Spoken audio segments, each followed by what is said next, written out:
My name is Bilal. I'm a qualified massage therapist.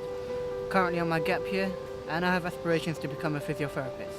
Hello, I'm James, and I currently work for a law firm called Linklaters as a diversity and inclusion advisor. I have a sight problem called Stargardt's disease, which means I have absolutely no central vision in the middle of my eye. Plus, my right eye is totally blind as well. My name is Ghazi Abu Yunus. I'm a lawyer here at Allen and Overy. I've been diagnosed since birth with a visual and skin condition called albinism. In terms of sort of technology that I would use, so you have your bog standard computer. We might have, additional software such as JAWS, which essentially is a screen reader and it speaks to me. So I use a program called Zoom Text. It's a really common piece of software that most visually impaired people might use. And this increases the magnification on the screen. Sometimes it talks to me, sometimes I talk back to it, but it's a really good friend of mine. Taking sort of a visual sort of activity and making it very auditory so that allow someone with sight loss to, use a computer. I would say one of the biggest challenges when trying to find work with a sight problem is not selling yourself short, knowing that you can actually achieve something and that there are different ways of achieving the same task. Many people think that because they have a disability, be that a hearing impairment or a sight problem, they can't do certain jobs, but I think in this day and age there are so many schemes and projects out there which mean that we can all kind of succeed and thrive no matter what our background or disability.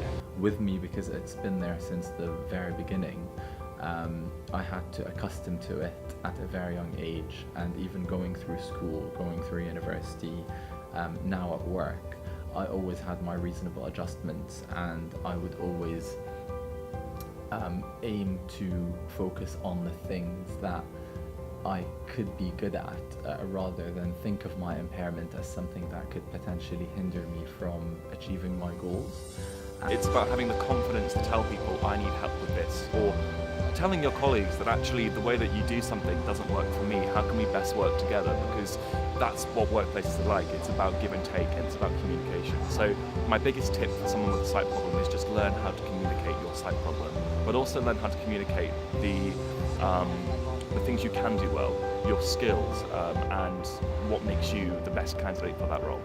My parents have always sort of said, as long as you're doing something, kind of do what you want. They never really sort of hold me back in that sense. When I was younger, maybe, perhaps, but as I've sort of grown up, and because I lived away when I went to college in Hereford for 2 years, so that kind of gave them sort of the sense that I'm gaining independence and I am sort of using the trains as a normal sighted person would be. It took them time to understand that. They obviously have their fears.